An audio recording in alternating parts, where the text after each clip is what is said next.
Hi and welcome back to Rad Riders. Today we're going to strip out the interior of the Ford Transit Custom.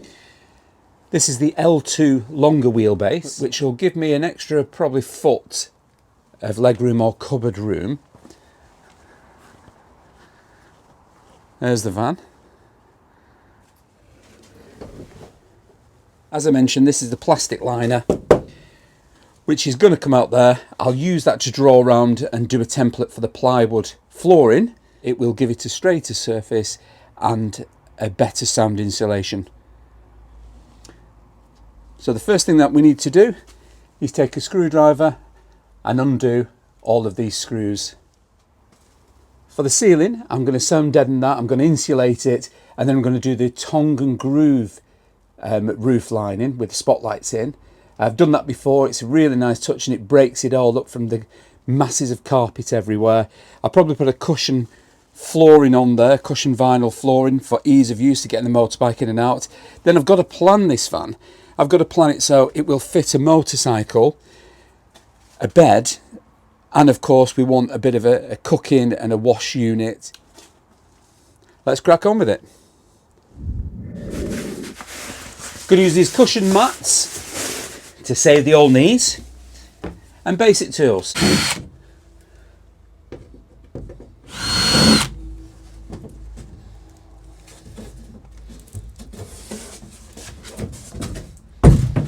First one off, as easy as that. I'm going to get a pen and I'm going to mark where the panels go, and I know exactly the fit when I put them back together.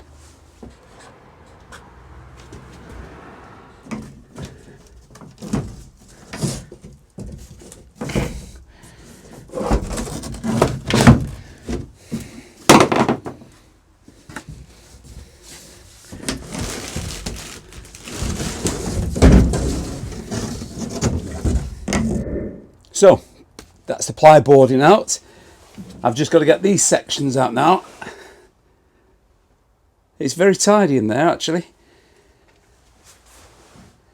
Obviously the ply lining's done its job very, very well in protecting the van. But I've got to get these out to get the insulation in and the sound deadening. So that's the next job. Now these connectors are a little bit different. You pull this middle section out and that closes that section, and when you put it back in reverse, that locks it in place and keeps it flush. I've seen people just brute force pull these out and break them, but that's the way to do it. Middle section out first and then they just pop out. There's lots to do, so I'll crack on with that. This is a great little tool, and this one is a branded name, but there are others out there.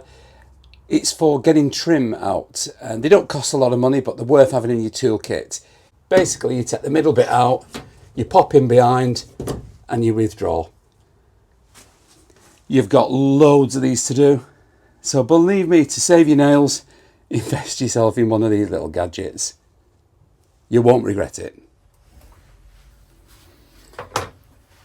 I mean, it's a long drawn out process, but I found what makes it easier is if you undo all of the tops in one go and then just simply remove them. If you're enjoying what you're doing, it seems to take less time. So I'm going to crack on with this. That's all the ply and all the MDF sections taken out. It is time consuming. It did take probably about 40 minutes. I found better and quicker ways as I was going along. If you're trying to pick it out, the little plastic grommets with your fingers, my nail started to bleed. I need to get the floor lining out, so I need to get my socket set to get these bolts out of the anchor points. I don't want to damage it. I probably may use it in the future. I may just sell it to recuperate some of the money back. But as for now, get that out, give it a good clean, but I'll show you what it looks like so far. These are all the panels I've taken out. Now, whether I use some, all, or none of them, but I've labelled them all so I know exactly where they're going to go. Inside the van now. A bit mucky on the doors where it didn't have any protective covering. But again, not bad at all. I'll touch in a couple of these with a primer and a de-ruster. If there's any little holes that need patching up and sealing, I'll just give them a dab with Rust Eater just to prevent anything coming back in the future. The roof lining's a bit mucky, but that was never covered. I'll give that a clean, but I'm going to insulate that and sound deaden. In fact, the only dirty place was where the wheel arch cover was, but apart from that, it's a good solid van in very, very good condition. I'll get the floor up and see what it looks like under there, give it a good clean, a wipe over, and then we will start putting on the sound deadening. I need to take out these anchor points because I don't want to destroy the liner. So it's a 13mm socket on a ratchet.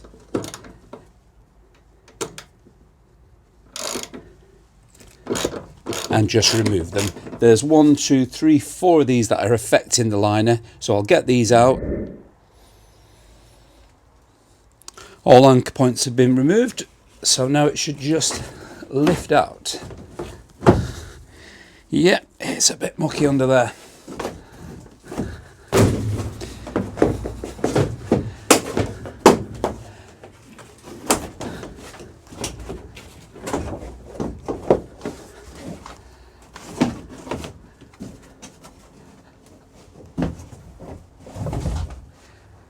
Now, I'd like to say, if you've got an extra pair of hands, please use them, because it is a bit of a struggle for one person to do, but that's pretty much it. It's out.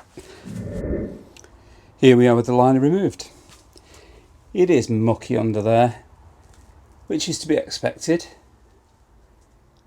but it is in very, very good, solid condition.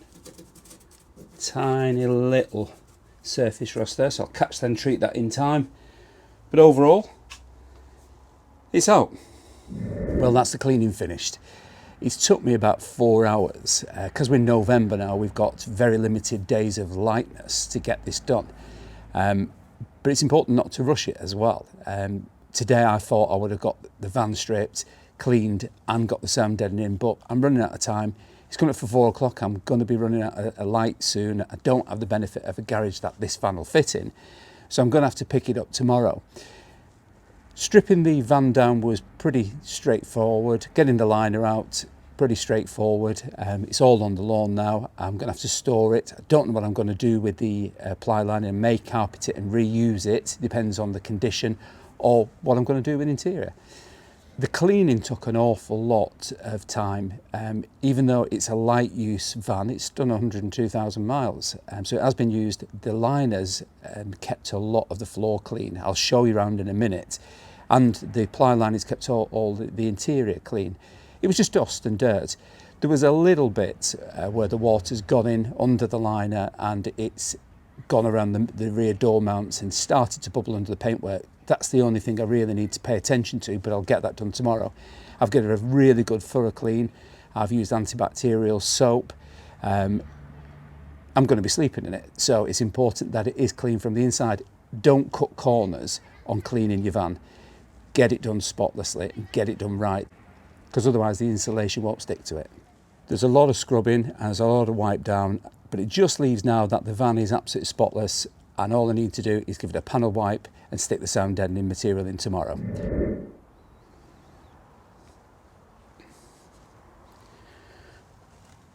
So as you can see, it's sparkling in there.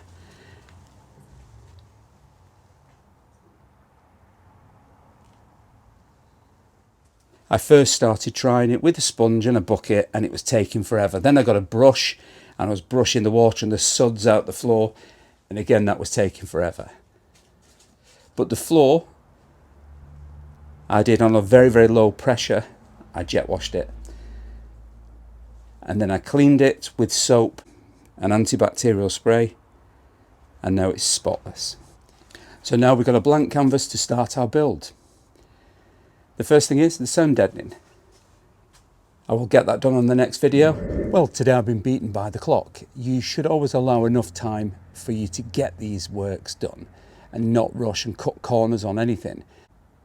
And it depends on the time of year that you're doing it also, with it going dark at 4 o'clock. So that's it for today. Van nice and clean, stripped and ready for the sound deadening installation, which I will do on the next video. Thank you very much for sticking around and watching. If you've got any comments, please drop them below. I answer all my comments. And if you like what you've seen, please give us a thumbs up. And don't forget to subscribe to the channel, it's completely free. You've been watching Rad Riders, I'm Mick, and I will catch you on the next one. Bye for now.